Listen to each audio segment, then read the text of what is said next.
Hi everyone, this is KJ Vlogs, a Filipino reactor based here in Saudi Arabia, and welcome back to my channel. For today's video, eto na naman siya!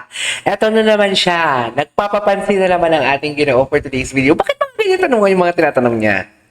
Napanood niyo na ba to?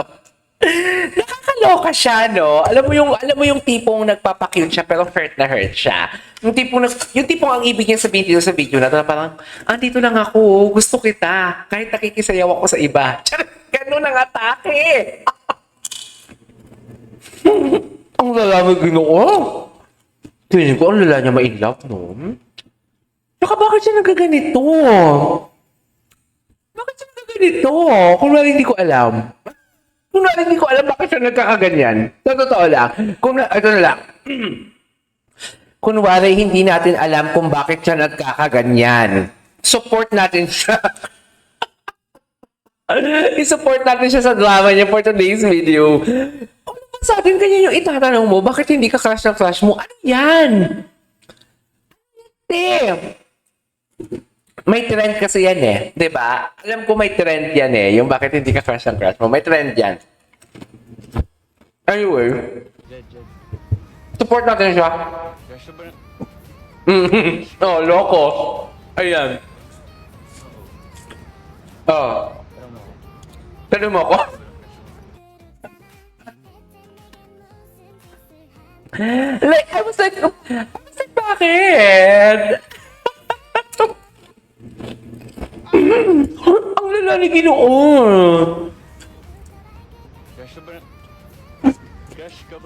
Ang lala ni Ginoo. Tanong mo ako? Ang lala ni Ginoo, no? Nasabi ko sa Ginoo, inunahan mo. Kahit sa aspeto, Ginoo, pag ang babae gumanti, tintik na talaga ang walang ganti. Masakit talaga yung Ginoo. Akala mo kasi alpha-alpha ka eh. Kahit sabihin mo walang mali siya yung pagtitok mo doon, syempre babae yung si Barbie. So, hindi ko sinasabi ng sana si Barbie, ha? Barbie and Sanya are, di ba, friends sila, parang ate-ate siya ni, si Sanya ate-ate siya ni Barbie, though kahit mas matanda si Sanya kay Barbie. Di ba? So parang wala silang against sa each other and everything. Akin lang to, humor ko lang talaga to. Yung tipo, alam mo yung may masabi lang, mga dilulo lang ba? Kasi, paano ka naman hindi gagawa ng kwento or hindi ka magdidilulo? Kung ganito yung mga video makikita mo, kung ganito yung mga nagpaparinig, hindi ba? Nagpapakute, nagpapapansin. Alam mo, Ginoo, tigilan mo na kami. Kunwari hindi namin alam, support ka na lang namin. Sige, total kung yan ang gusto mo, okay. Kung yan ang gusto mo, go. Wala kami magagawa dyan, Ginoo. Charis. Kung gusto mo yan, Ginoo, go. Wala kami magagawa. Total, epal ka na din naman, papansin ka na din naman sa mga kay Barbie, ay pinangalanan talaga. O kay Binibining Clay, mga post mo sa Instagram, tapos yung may mga video ka pa and everything. Sige, go. Atake mo yan.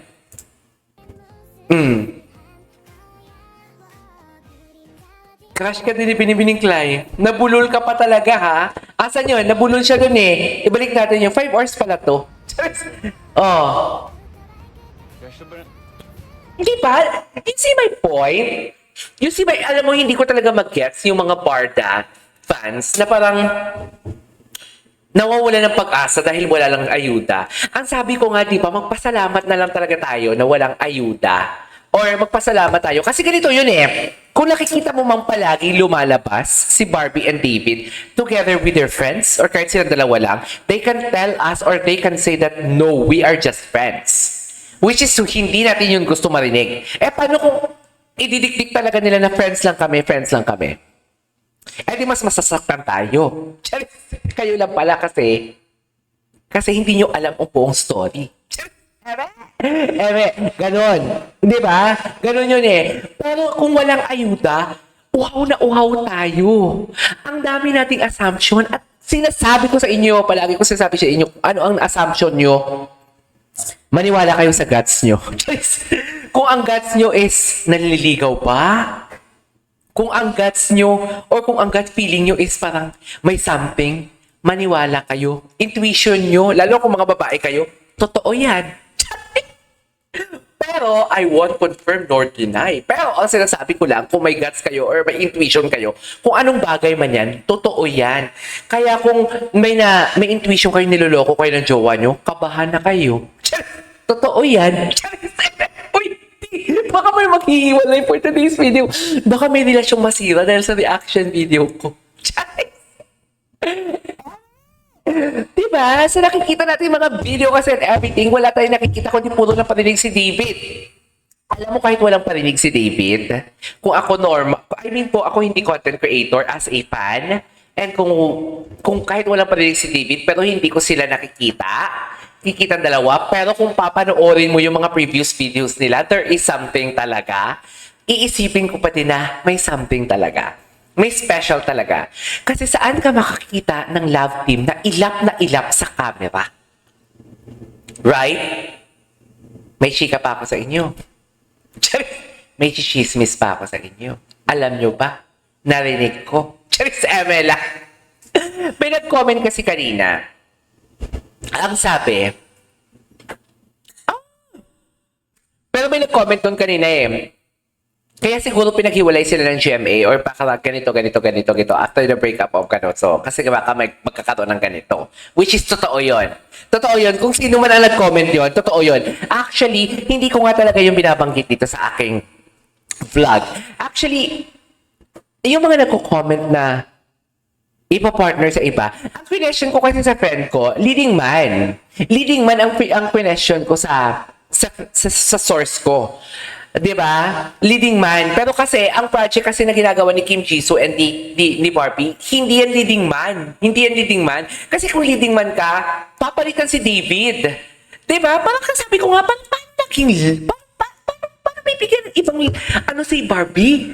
Ng ibang leading man kung may ka-love team siya.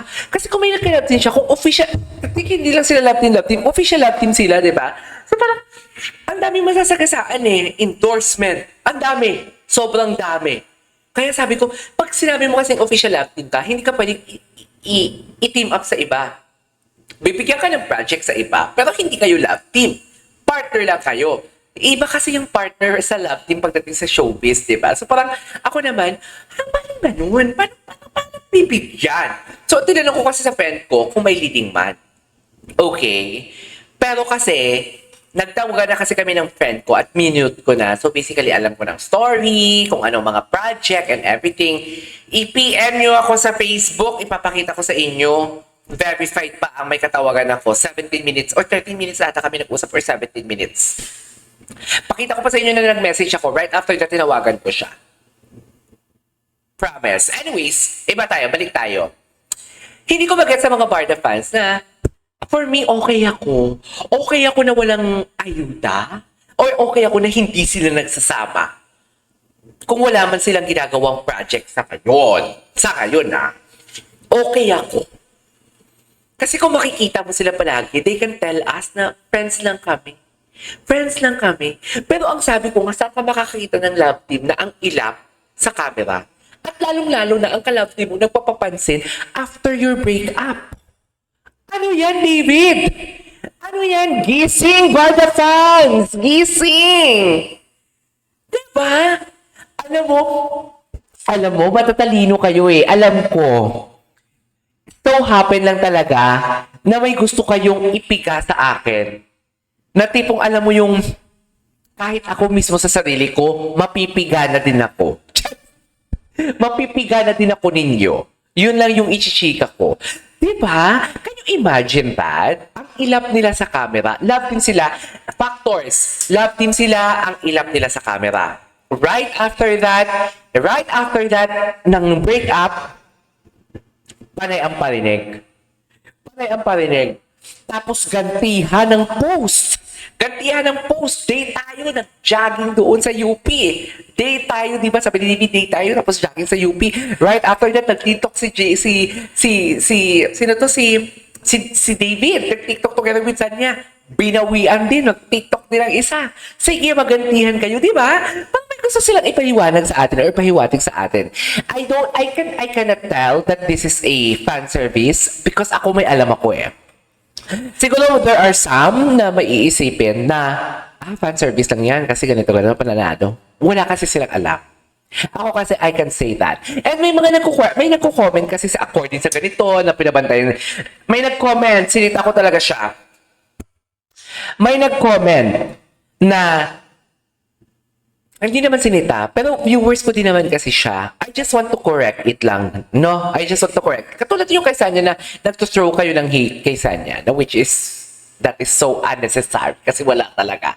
Diba? Pero I cannot blame you kasi ano din yung nalalaman ninyong information, very limited din. Pero, diba, always choose to be kind. Kung wala kang nalalaman, you should be quiet na lang instead of throwing hates kay Sanya. Di ba? Hindi ka pa nakasakit, wala ka pa kasalanan kay Lord. So basically, may nag-comment doon na parang, according daw sa isang vlogger, hindi ko na i-mention kung sino yung vlogger, pinababantayan daw ni David sa driver ni Barbie, si Barbie. Like, what the F? Seryoso pa? Ako kung may pinakitang proof, maniniwala ako. Pero kung sasabihin mo lang na sinabi ni ganito ganyan, parang napaka-imposible nun.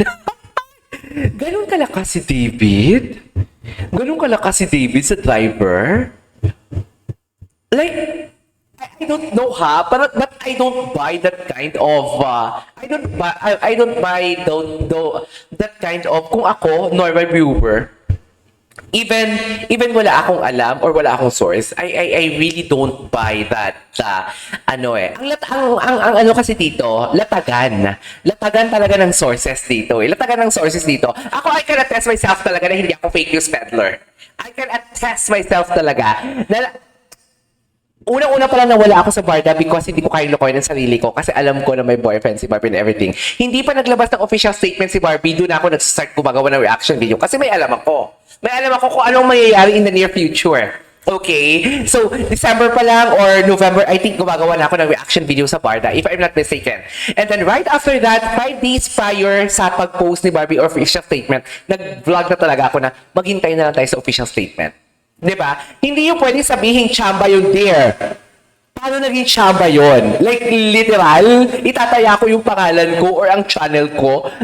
Ang laki sa thumbnail eh. Basta maghintay na lang tayo sa official statement. And official statement ang term na ginamit ko, which is yun yung ginawa ni Barbie. Because may alam ako. So, kahit wala akong pinakausap sa inyo or wala akong pinakita sa inyo, alam mo yung, I have a knowledge, okay? Hindi naman to sa pagmamayabang. Ang akin lang, huwag tayo magpaniwala sa mga haka-haka lang or sabi-sabi na parang wala namang proof.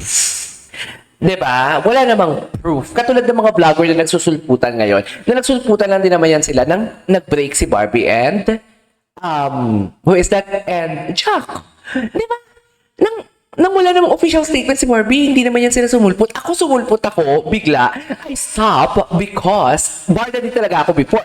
So may karapatan talaga ako. Diba? Like, I stop because alam kong may Jack and Barbie. Hindi ko kayang lukuhin. May kanya-kanya silang relationship. So parang hindi ko na kayang lukuhin talaga sa sarili ko. But I suddenly returned because may alam ako ng paparating na balita. Uy, pero hindi ako masaya ha. Hindi ako masaya sa may paparating na balita. Sino ba namang maging masaya na may mag-break na isang relationship, right? Wala magiging masaya doon. So parang ako, bumalik ako kasi alam ko may alam ako. And then dito in front of the camera, tinawagan ko talaga yung source ko all of a sudden, ha? Hindi ko lang pinarinig sa inyo kasi may pinag-usapan kami. May pinag-usapan pa kami ibang artist. Ibang artist for today's video. Anyways, i-check ako lang. Yun lang. Parang ako, I don't buy that. Parang napaka-imposible naman na parang sinabihan mo yung isang bata na mamamatay tao, yung bata siya, na alam mo na walang capacity siya na pumatay ng tao. Parang ganun yung logic doon. So parang ako, ganun ka na kasi David, napapapatay niya si Barbie. Parang napaka-annoying naman nun. Napaka-annoying naman nun na hindi niya nga kayang ipastop ang nagpaparamdam kay Barbie. Charet! Hindi nga kaya ni David ipastop ang nagpaparamdam kay Barbie. Tapos ngayon sasabihan niya yung driver na nabantayan si Barbie. Hoy! Hindi siguro. Ano to? Lukuhan for the views? I don't buy that. Just, yun lang. Parang kayo, please, kung may mga nalalaman kayo, Huwag nyo na lang i-comment kung yan yung gusto nyong paniwalaan. Kasi alam niyo ako, mapapatula ko eh. Iko-correct ko talaga kayo kung iko-correct ko talaga kayo. Yun lang talaga. Yung tipo, alam mo yung doon lang tayo sa tama. 'Di ba? Ang channel ko kasi, this is a pure, genuine reactions. Pure thoughts and opinions. Ayaw ko ng fake news dito. Kasi, minsan pag may mga fake news kasi dyan nag-aaway-away ang mga fans, which is I really don't like. Kaya nag-explain ako ngayon. Gets niyo ba yung point ko? Gets niyo ba? Anyways, ang haba ng daldal natin. Crush ka ba ng crush mo? Bakit ganito? Nabulol ka pa nga. Oh. Tanay mo ko. Nabulol siya. Nabulol siya ng kanina sa pinakaumpisa. Anyways, oh. Crush ka ba ng crush mo? Bakit? Pinartner lang sa work? Ano ka kaagad? Na-hurt ka kaagad? David, yung totoo. Wait lang, di totoo yan. May project sila together and another one na ako ang hawak. Sus, baka ibang artist sinasabi sa chismis. O kung di ba? Nasabi ko sa inyo yung fashion police.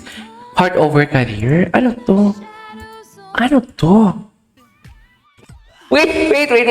For the Princess Korean star Barbie Fortesa and Korean actor Kim Jisoo new show on board. In fairness, kahit kanino mo talaga i-partner, itong si Barbie may chemistry talaga. Naku, aawayin ka ng Barbie ng Barda lads. Ang comment, ay,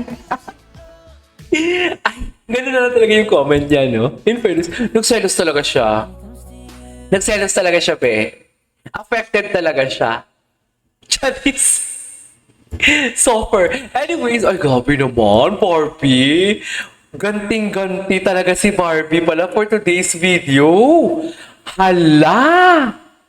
Ay hala, kinilig si Guy. Ay hala, ganting-ganti. Anyways, there you go guys. This is our for today's video. Our Barda compilation. Of course, gagawa pa tayo. Hindi tayo papayag na isa lang.